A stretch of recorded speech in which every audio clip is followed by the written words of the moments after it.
Cumprimento a todos, aqui é o pastor José Carlos Carvalho. Estamos juntos para mais o início desse novo trimestre que se inicia no próximo domingo, que já é o ano de 2022. Então vamos juntos fazer os comentários, tecer os comentários da próxima lição, a primeira lição desse novo trimestre que se inicia. E eu começo pedindo que vocês se inscrevam no meu canal, o canal do pastor José Carlos Carvalho. É um canal que, além de eu comentar as lições da EBD, eu tenho os devocionais bíblicos diários, devocionais que eu posto todas as manhãs. Temos também estudos bíblicos, sermões, muita coisa interessante, aula, um curso bíblico online. Então é importante que você se inscreva, que você ative o sininho para receber as nossas notificações e compartilhe com seus amigos para que esse canal fique em evidência. Contamos aí com o seu apoio, né? Então vamos para nossa lição desse trimestre, nossa lição número 1. Então a lição número 1 tem como título Autoridade da Bíblia. Então essa revista desse próximo trimestre vai falar bastante sobre a Bíblia. E é importante a gente falar sobre a Bíblia porque estamos vivendo períodos críticos, como o próprio Jesus deixou bem claro, o apóstolo Paulo também disse, que nos últimos tempos alguns apostatarão da fé, tendo comichões nos ouvidos, né? E não dando ouvidos à sã doutrina. E muitas igrejas têm se desviado do evangelho genuíno. Então essa lição é uma lição pertinente e se faz necessário estudá-los. Então vamos aí para os comentários dessa lição número 1. Como sempre, meu desejo é que o Espírito Santo use cada um dos professores com ousadia, com intrepidez e muito dinamismo para tecer esses comentários. E Deus abençoe vocês. Se você tiver alguma pergunta, alguma sugestão, vá lá nos comentários ou entre aqui no meu PV, no meu WhatsApp. Eu deixei aí registrado o número do WhatsApp. E você pode fazer o seu comentário, sua pergunta, tudo que você tiver dúvida. Nós estamos aí para atender você, tá certo? Então vamos lá para os nossos objetivos, nosso textuário. O textuário encontra-se no Salmo 119, versículo 1, que diz: Bem-aventurado os que trilham caminhos retos e andam na lei do Senhor. Convém salientar que o Salmo 119 é um acróstico composto de 176 versículos. Esses 176 versículos estão divididos em blocos de 8, 22 blocos de 8. Cada bloco desse corresponde à letra correspondente do alfabeto hebraico. Então, se fosse aqui no nosso português, os 8 primeiros versículos começariam todos com a letra A. É o acróstico, e todos esses versículos, com exceção de 2, falam direto ou indiretamente sobre a palavra de Deus, certo? E a nossa verdade prática dessa lição é que a Bíblia Sagrada é a autoridade final da nossa regra de fé e prática.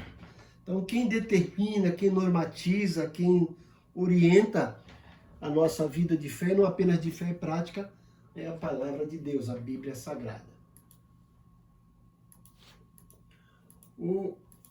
Os nossos objetivos. O primeiro deles é relacionar a origem da Bíblia com a revelação divina. Vamos fazer essa comparação, esse relacionamento, palavra de Deus com a revelação do próprio Deus.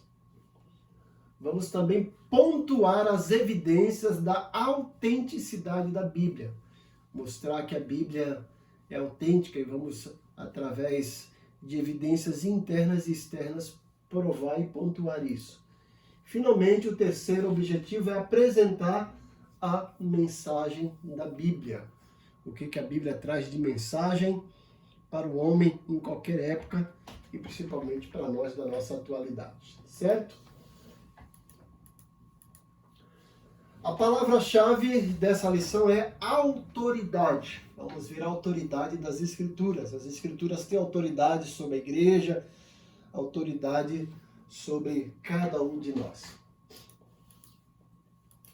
E a nossa introdução é mostrar que a autoridade da Bíblia tem como fundamento, tem como argumento principal o seu autor, Deus. Ele é o autor da Bíblia.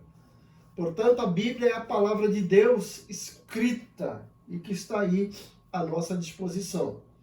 Dessa forma, a autoridade dela depende total e exclusivamente do Deus e não dos homens. Desta forma, além da Bíblia, a igreja não possui nenhuma outra fonte infalível de autoridade. A Bíblia é a única fonte infalível, indiscutível de autoridade para a igreja. Então, nessa lição, vamos analisar a origem da Bíblia, a sua autenticidade e a mensagem revelada na palavra de Deus, o que Deus quis comunicar para a humanidade e para os seus servos através da sua palavra. Esse é o foco da nossa lição, da lição número 1. E o tópico 1 tem como título A Origem da Bíblia e Revelação Divina. Então, o foco, o conteúdo desse tópico 1 vai abranger de onde a Bíblia se originou, como ela chegou até nós, e um pouco da revelação de Deus, não só na natureza, mas principalmente na palavra de Deus, a própria Bíblia. Certo? O nosso tópico 1, vamos discorrer sobre a origem da Bíblia. Então, o apóstolo Pedro, na sua epístola, deixou bem claro que a Bíblia tem a sua origem no próprio Deus e não nos homens. Ele deixa isso registrado na sua segunda epístola, capítulo 1, versículo 20 e 21. Então, 1 de Pedro, capítulo 2, versículo 20 e 21. Diz o seguinte: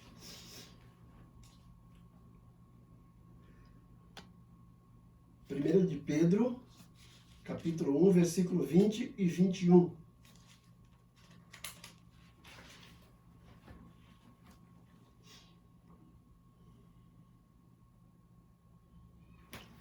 Perdão, eu falei 1 de Pedro, é 2 de Pedro, né? 2 de Pedro, capítulo 1, versículo 20 e 21. Diz o seguinte: sabendo primeiramente isto, que nenhuma profecia da Escritura provém de particular elucidação, porque nunca, jamais, qualquer profecia foi dada por vontade humana. Entretanto, homens santos falaram da parte de Deus, movidos pelo Espírito Santo. Então, nesse texto, Pedro deixa bem claro que a Bíblia foi trazida para nós por homens, mas esses homens foram orientados pelo Espírito Santo, e que eles apenas escreveram o que Deus quis. Então, a origem da Bíblia, o autor da Bíblia é Deus e não os homens. Paulo também corrobora com essa ideia, com essa tese de Pedro. Ele diz que a mensagem bíblica veio do alto. Em 2 Timóteo 3,16 ele diz: toda a Escritura é divinamente inspirada por Deus. A palavra inspirar significa que Deus soprou. Então Deus soprou na mente dos autores humanos a sua vontade, a sua verdade, as suas orientações. E eles escreveram e deixaram para nós. Por isso a Bíblia tem a sua origem em Deus. Também os próprios apóstolos ensinaram que a Bíblia foi escrita por homens, mas porém esses homens estavam sob a inspiração e a supervisão divina. Veja o que o apóstolo Paulo diz em 1 Coríntios capítulo 2, versículo 13. 1 de Coríntios capítulo 2, versículo 13 e 14. O apóstolo Paulo diz o seguinte: disto também falamos, não em palavras ensinadas pela sabedoria humana, mas ensinadas pelo Espírito, conferindo coisas espirituais com espirituais. Ora, o homem natural não aceita as coisas do Espírito de Deus, porque lhes são loucura, e não pode entendê-las porque elas se discernem espiritualmente. E o apóstolo João escreveu no último livro da Bíblia, Apocalipse, capítulo 1, versículo 1. Vejamos o que ele deixou escrito para nós em Apocalipse 1, 1.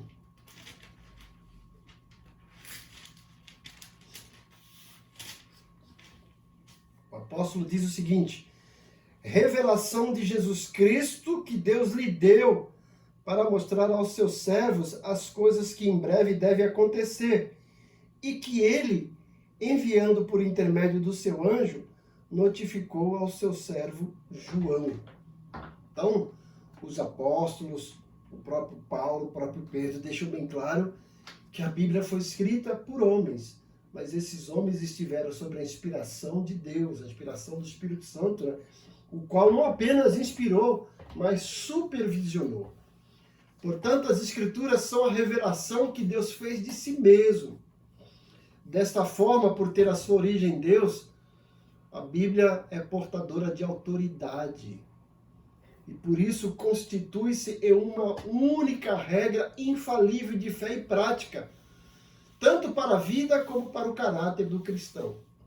A declaração de fé das Assembleias de Deus professa que a Bíblia Sagrada é a palavra de Deus. É a única revelação divinamente escrita, dada pelo Espírito Santo para a humanidade. Então, cabe ao professor mostrar para os alunos aí a origem da Bíblia, a origem, o seu autor, a sua autoria, a autoria divina, o seu autor é Deus.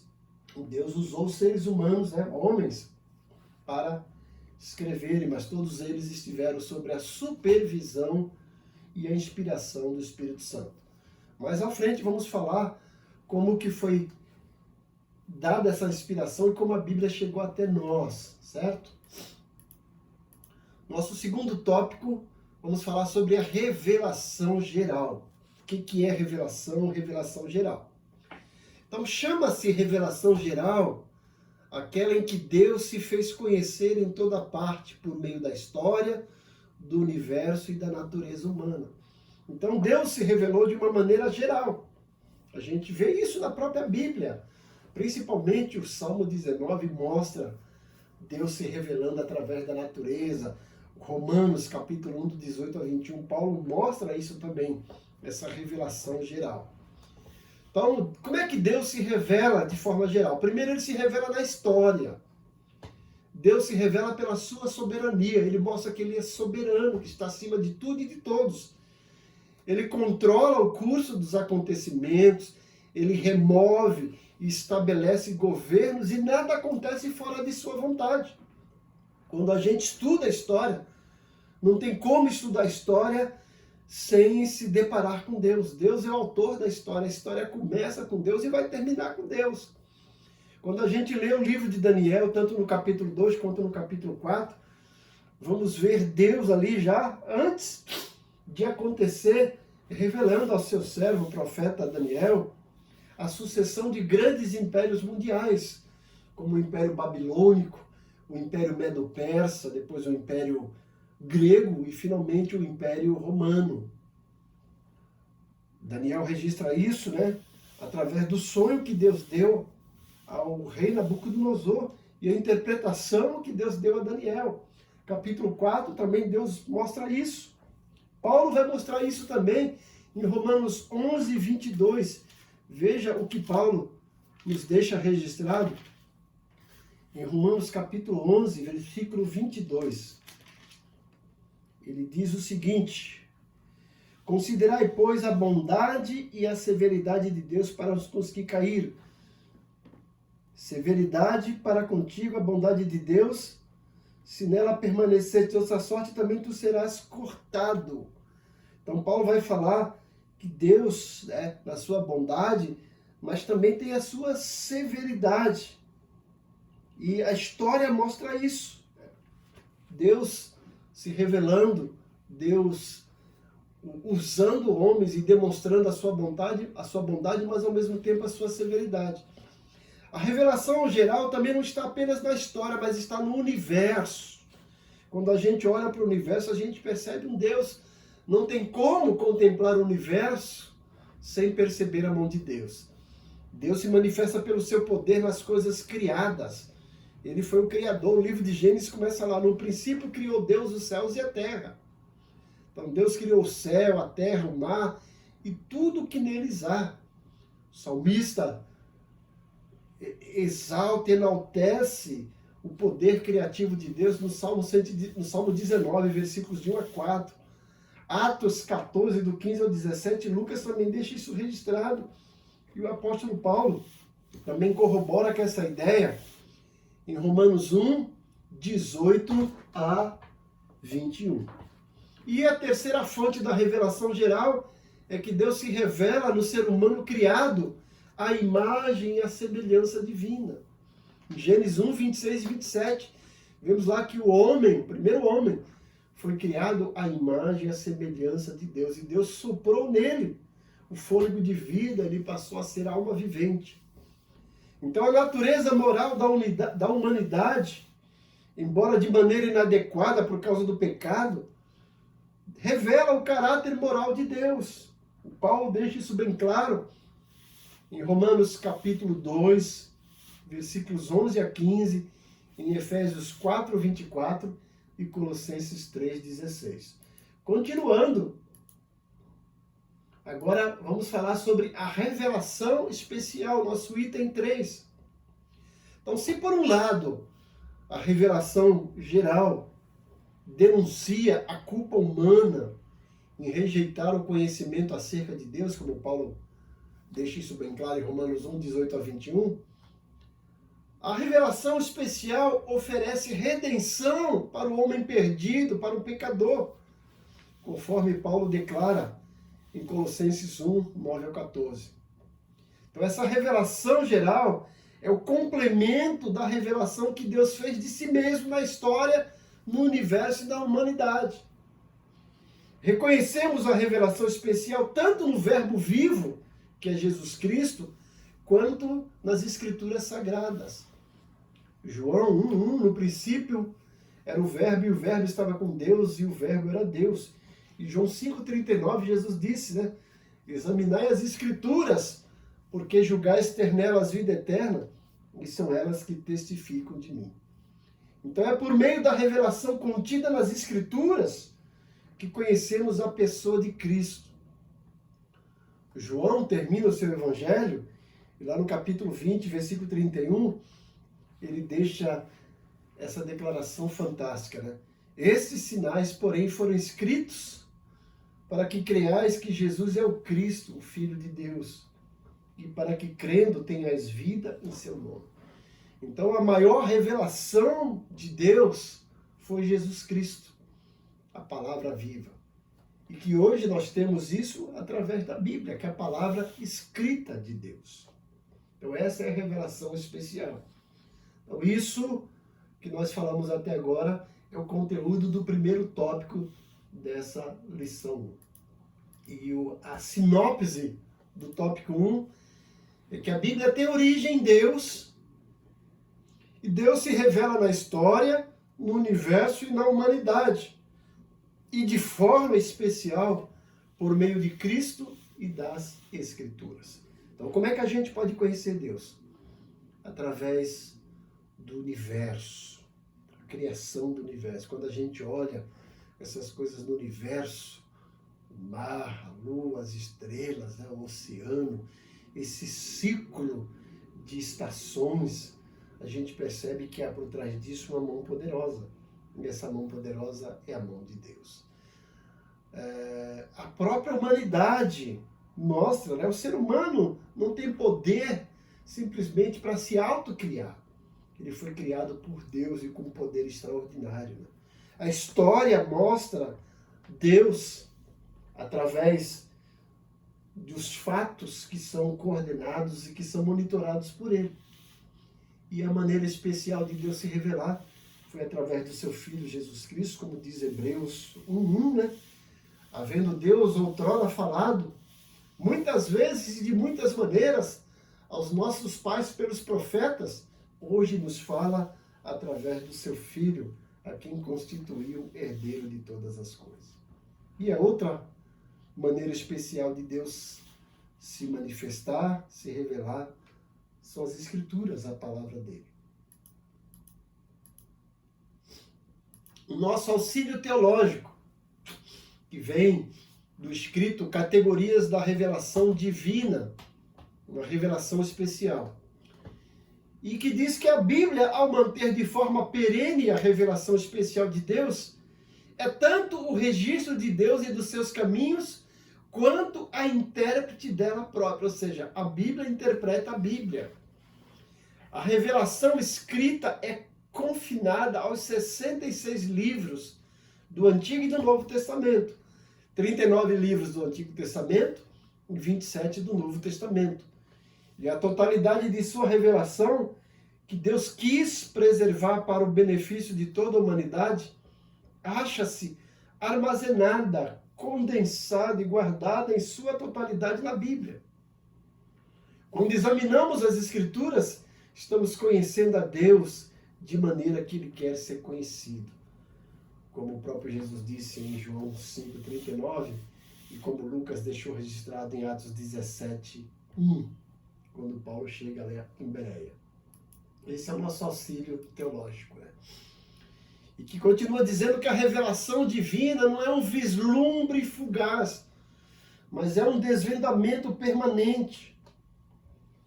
Ele nos convida a voltarmos repetidas vezes às Escrituras, para aí aprendermos a respeito dele.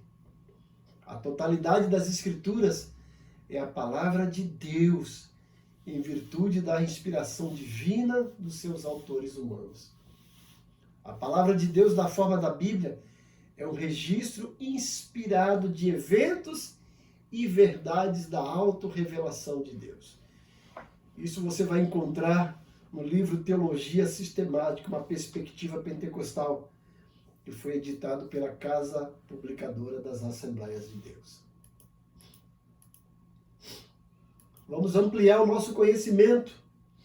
No livro A Bíblia, os Homens e o Espírito Santo, né, que é a declaração de fé das Assembleias de Deus, diz que as Escrituras Sagradas são de origem divina, seus autores humanos falaram e escreveram por inspiração verbal e plenária do Espírito Santo.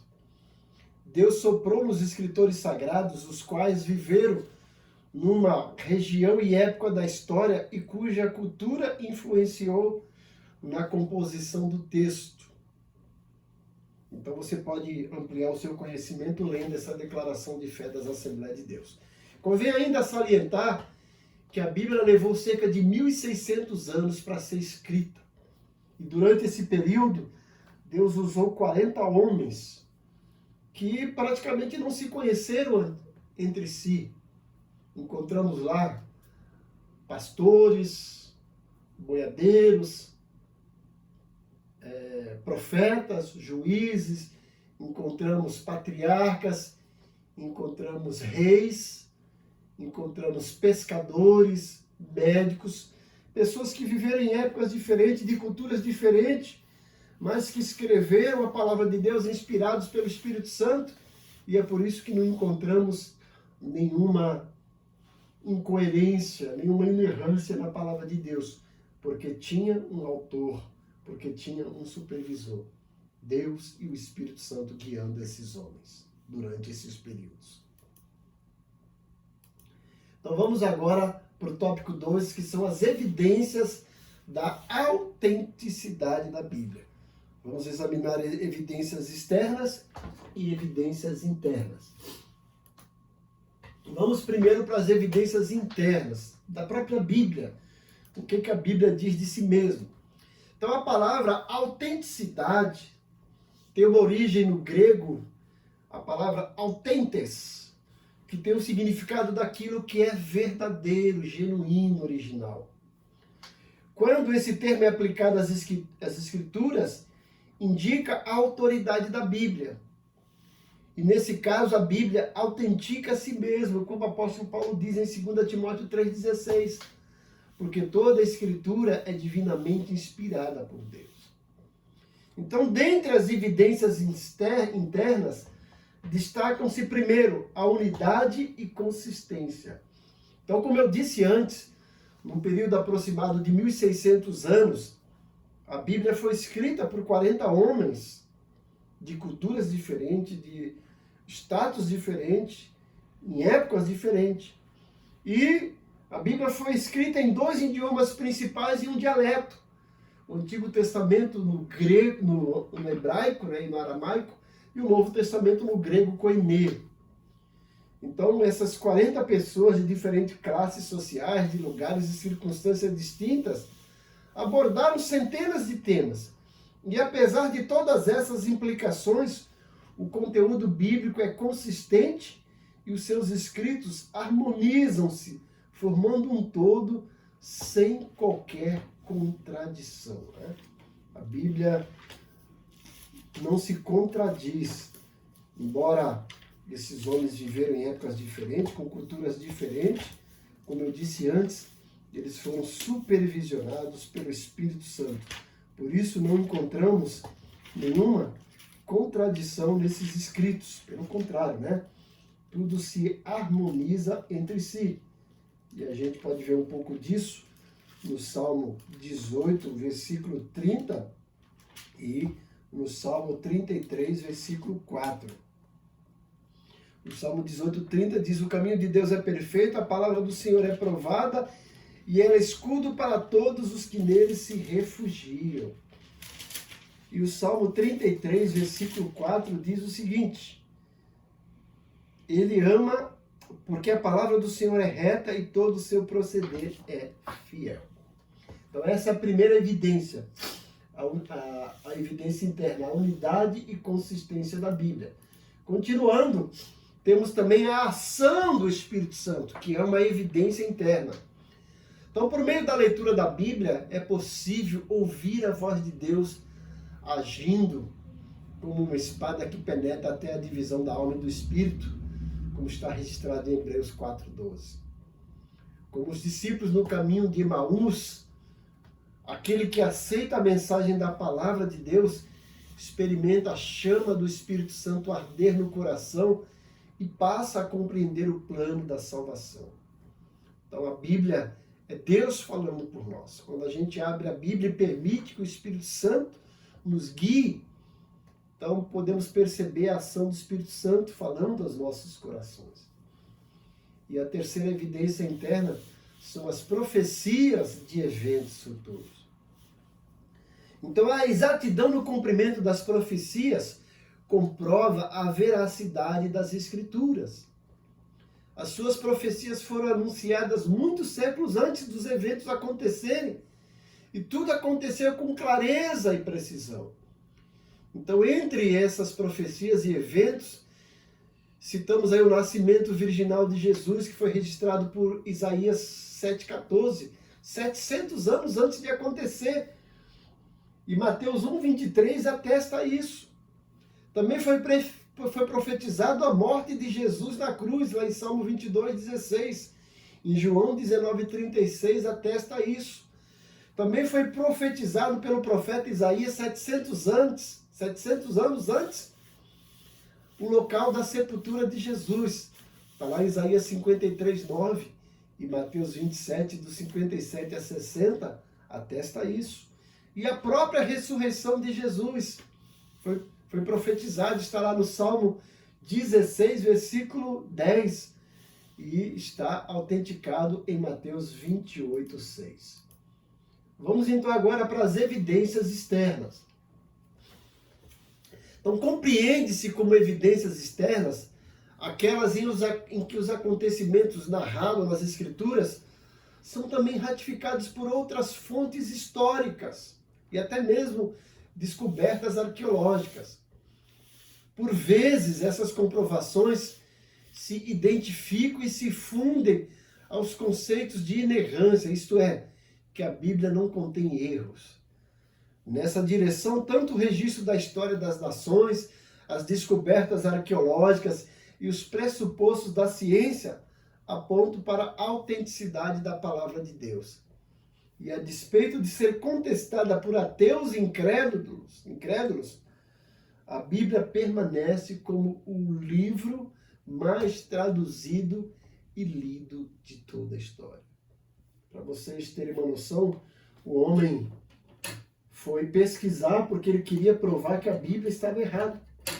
E ele começou a pesquisar e, para resumir, ele mudou de ideia, percebeu que a Bíblia não estava errada, não tinha erro, e ele acabou escrevendo o livro E a Bíblia Tinha Razão. O livro é editado pela editora Melhoramentos, que é um best-seller. Tentaram de diversas formas destruir a Bíblia. O homem queimou vários exemplares da Bíblia. E hoje na casa dele existe uma sociedade bíblica. Então, por mais que tentaram destruir a Bíblia permanece viva até hoje. É o livro mais antigo, mas ao mesmo tempo o livro mais atual. É um dos livros mais odiados, mas ao mesmo tempo o livro mais amado, mais lido e mais vendido no mundo. Essas são evidências externas de que a Bíblia é a palavra de Deus. E que é viva e que é eficaz. E a sinopse do nosso tópico 2, a sinopse 2, é que a Bíblia Sagrada autentica a si mesma, tendo sua veracidade confirmada por fontes e registros históricos. Então, tanto a Bíblia é uma evidência interna de que ela é a palavra de Deus, quanto a história, a arqueologia e os fatos que a Bíblia apontou, as profecias e que se cumpriram, tudo isso são evidências de que a Bíblia realmente é a palavra de Deus, não é um simples livro humano. Vamos então para o nosso tópico 3. Vamos falar sobre a mensagem da Bíblia. O que Deus registrou na palavra dele, qual era a intenção dele. Vamos então aos subtópicos. O primeiro subtópico, vamos falar sobre a supremacia da Bíblia. A expressão latina sola scriptura confirma que somente a Bíblia é a regra infalível de autoridade final em matéria de fé e prática. Então, a declaração das Assembleias de Deus professa que a Bíblia fornece o conhecimento essencial e indispensável para a nossa comunhão com Deus e com o nosso próximo. Dessa forma, não necessitamos de uma nova revelação extraordinária para a nossa salvação e o nosso crescimento espiritual. Tudo o que precisamos está na Bíblia. Significa que todas as doutrinas necessárias para a salvação já nos foram transmitidas pelas Escrituras e que nenhuma tradição humana pode acrescentar ou remover coisa alguma, conforme vemos em Apocalipse 22, 18 e 19. Assim, ratifica-se que a Bíblia é a fonte final de autoridade, única e final. E o nosso segundo subtópico vai falar sobre o poder da palavra de Deus. Então, o seu poder se assemelha ao fogo que consome e purifica, bem como o martelo que despedaça a penha, como diz o profeta Jeremias no seu livro, no capítulo 23, versículo 29. Quando a gente olha para isso, as qualidades de fogo e martelo indicam que nada pode impedir o cumprimento da palavra de Deus, conforme vemos em Isaías 55:11 e no próprio Jeremias 5:14. O seu poder também é capaz de derrubar fortalezas espirituais que fazem oposição ao conhecimento divino, como o apóstolo Paulo deixa registrado em 2 Coríntios capítulo 10, versículos 4 e 5. Então a palavra de Deus tem poder, tal como uma espada, para penetrar no mais íntimo do ser humano e julgar os pensamentos e intenções de coração, conforme Hebreus 4:12. Quando Jesus foi tentado no deserto, ele derrotou Satanás usando o poder da palavra. Ele venceu as sugestões do diabo fazendo citações das Escrituras. O diabo fazia citações distorcidas e Jesus ia lá e rebatia e dizia: assim está escrito. Então a palavra de Deus não é simplesmente um punhado de letras, ela tem poder para transformar o ser humano, poder para salvar o ser humano, para libertar o ser humano e para edificar aqueles que já são salvos. Esses são alguns dos conteúdos da palavra de Deus. No nosso terceiro tópico, vamos ver sobre o propósito da Bíblia. Então, a declaração de fé das Assembleias de Deus diz que a Bíblia é a mensagem clara, objetiva, entendível, completa e amorosa de Deus, cujo alvo principal é, pela persuasão do Espírito Santo, levar-nos à redenção em Jesus Cristo. Isso baseado nos textos de João 16:8 e 1 João capítulo 1, versículo 1 a 4. Na Bíblia também encontram-se revelados códigos morais para a sociedade. Eu disse, se nós, porventura, alguma vez discordássemos de que a Bíblia é a palavra de Deus, poderíamos ver que tudo aquilo que está nela traz um padrão de ética, de moral, gente, incomparável. Se o ser humano levasse a sério o que está escrito na Bíblia, nós teríamos um mundo perfeito. Então ratifica-se que a moral bíblica não se relativiza, pois seus valores são absolutos, não depende do tempo, não depende de culturas. A gente pode ver isso em Apocalipse 22, 18 a 19. Nessa compreensão, a Bíblia é a revelação de Deus e de sua vontade à humanidade. Dessa forma, o compromisso inegociável da igreja deve ser de fidelidade e ao mesmo tempo, propagação da mensagem bíblica para a salvação e libertação de todos os homens pecadores, como o apóstolo Paulo disse em 1 Timóteo 1,15. E a sinopse 3 é que a palavra de Deus é poderosa, é autoridade infalível em matéria de fé e prática, e cujo alvo principal é levar-nos à redenção em Jesus Cristo. Jesus disse lá em João 5,24, né? Quem crê em mim e crê nas minhas palavras não entrará em condenação, já passou da morte para a vida. E Jesus disse, examinai as Escrituras porque julgais ter nela a vida eterna, e são elas que testificam de mim.